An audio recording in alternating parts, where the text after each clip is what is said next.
Hello everyone, myself Grishma from Department of English, Maharaja Krishna Kumar Bhavnagar University, and my topic for the Virtual Teachers Day 2025 is Equus by Peter Shaffer, and I am going to connect it with Friedrich Nietzsche's policy of tragedy, where he talks about Apollonian and Dionysian concept. Okay, so now let us first start with who was Peter Shaffer. So Peter Shaffer is a British playwright. He is commonly known for adapting into the themes of conflict between reason and emotion, obsession, passion, psychological elements, and is also a key person in adapting a psychological dramatic monologue on dramatic play in the modern 20th century. So he is also known for his intellectually engaging as well as psychologically complex drama, where we can see his three major works like The Sun, The Royal Hunt of the Sun, Equus, which I am going to take today, and Equus. And Equus is a historical drama about rivalry between the composers Wolfgang Amadeus Mozart and Antonio Salieri. And Amadeus is the play which won Tony Award as well as, and it was nominated for an Oscar, and was also an Oscar-winning film was made on Amadeus. So we can say that he is widely popularized dramatist worldwide.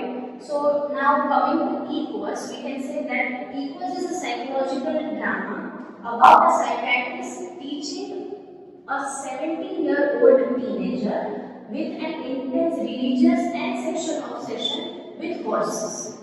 So, Equus was first performed in the year 1973, and the genre is modern tragedy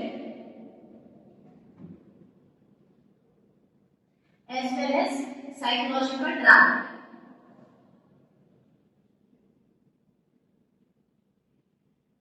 Okay, so here he talks about a character named Alan Strang and Dr. Martin Dysart.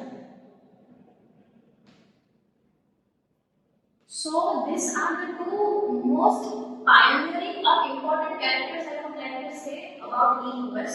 So he is a boy, Alan Strang, who is blinding 6 horses in a violent outburst, and which reflects his troubled childhood, his conflicting religious and sexual influences, probably seen from both of his parents, and also his obsessive worship of Equus. Now, the word Equus, what does Equus mean? Equus is a Latin word for horses.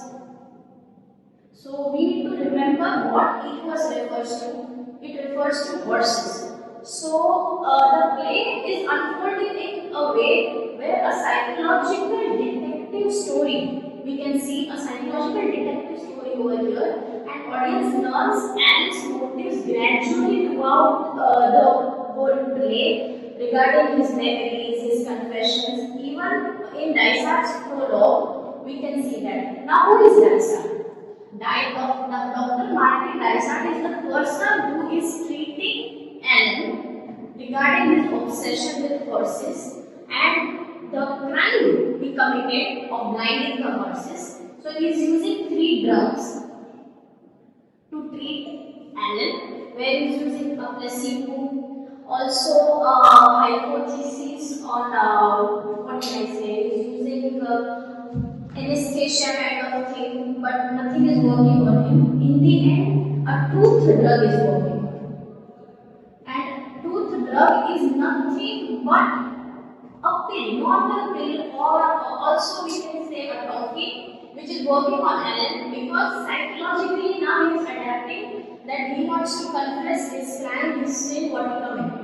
So the themes like passion versus normality is very much evident in Equus, where Alan is embodying raw passion and Dysart represents the societal order.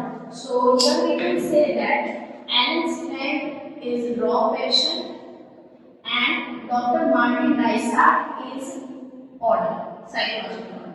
So we need to remember remember this because later on I will be connecting these two things with Nietzsche's concept of birth of tragedy regarding Apollonian and Dionysian concept. Then we have psychiatry and control, where treatment, like I mentioned, that it is considered as a tool for treating someone who has perhaps in his own sense no intention of doing anything wrong, but indirectly he is doing wrong in some audience's mind. Not everyone can consider him as strength morally wrong if we see his character sketch from the beginning to the end. Then there is a concept of theme of religion and sexuality, where we can see Alan's obsession with horses and which uses his religious as well as his sexual desire, which is shaped by his parents' conflicting moral teachings, like I mentioned. So, if now we talk about his parents, so his father, Frank, was an atheist, and his mother, Dora, was a very religious person. So, this atheism and this religious torment of his parents made him do this hideous thing which people or audience consider. Then we have the theme of freedom versus confinement, where we can see horses who symbolize freedom, but over here, as worship of them becomes a psychological disorder or a torment for the people. So we can see that the story is a modern tragedy, of course, so it does not follow any linear structure. It has a non-linear narrative type of storytelling. And here, Dr. Martin Dysart is the one narrating Alan's stories, and Alan's memories are staged and past events are reenacted, and then the story moves on. So here we can see a mix of realism and ritual. These are the two evident things throughout the play we can evidence. So characters, like I mentioned, two important characters we have Dr. Martin Dysart and Alan's Frank, and then we have Frank and Dr. Dora, Alan's parents. Then we have Jill Mason. Now Jill Mason is also an important character. Because of Jill Mason, we can see the sexual interpretations or sexual erosion which Alan has faced. That is because of Jill Mason, who walked with him at the carriage where he blinded the horses as a part of worship for the horses, so that they cannot see what hideous thing he did. That was according to Alan's mind. So then there is another character of nurse who is taking care of Alan and other patients in the psychiatric ward, and she is neither rational nor nonsense person. So she does not even side with Alan, nor even she considers him as a figure of pity, which Dr. Dysart, as well as there is a character named Esther Salomon, who is a magistrate in the court representing Alan, and her and Dr. Dysart both consider Alan as a rather somewhat pitiful character. Then the title's significance also represents a fusion of God, passion and desire in Alan's mind. So the fusion of God, desire and passion. Then we can say that it is a modern tragedy about the human condition, how psychological elements, childhood traumas shape someone, especially a teenager's perspective towards way of living a life, as mostly on the basis of religious perspectives. If we see that he is considering horses as a religious source, and because of the horses, he is abiding to some certain societal norms, which probably his father has put on him. So this torment is very much drastically seen in this play as well as other plays, which shows the postmodern as well as modern elements in today's world as well. Now, there is a very great question about the word morally grey. Now, what is morally grey? So, if in short I would like to say that morally grey play consists of something which is neither correct nor wrong. So Equus can be considered a morally grey play because we can see Dr. Martin Dysart as a conflicted personality because he is pitiful towards Ellen, he is understanding what Ellen is going through, but also he is envious of Ellen because Ellen is able to do everything because of his raw passion.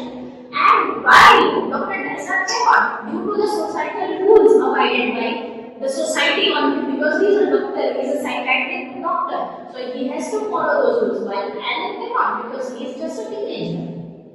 Then we can see the grey area of morality when there is a question that was Allen's condition justified. So we can see his blinding of horses may be morally, might be wrong, it might not be wrong. Then we can see the grey area of religion and sexuality, which I already mentioned. Then we can see that sex is seen as both a natural and forbidden thing. Where Allen's sexuality is deeply replaced by his parents and religion, and he is not able to view it as a normal thing. Because of that, he is blinding the horses. Then now, if we talk about Friedrich Nietzsche's concept of the birth of tragedy, so Friedrich Nietzsche was a German philosopher and a cultural critic and a writer. And he is widely regarded as one of the greatest philosophers and most influential thinkers of the 19th century. And his works challenge traditional morality, religion, and philosophy, as well as laid the groundwork for existentialism, postmodernism, as well as psychoanalysis. And he is the pioneer, we can say. The pioneer of the process of existentialism, psychoanalysis, and postmodernism. So his key concepts include God is dead, will to power, external recurrence, Apollonian versus Dionysian. That is the topic which we are going to handle.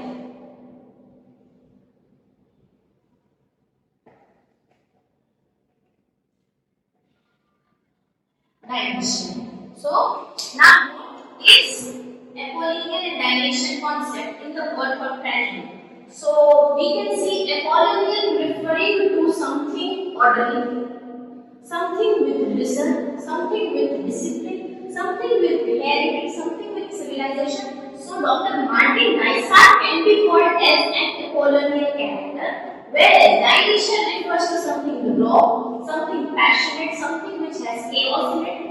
Ecstasy is being seen, which is seen in Allen's ecstasy of blinding the horses. So, we can say that Allen's plan is a Dionysian character. So, this framework of Nietzsche fits in Equus perfectly because the play has dramatized the conflict between rational and irrational.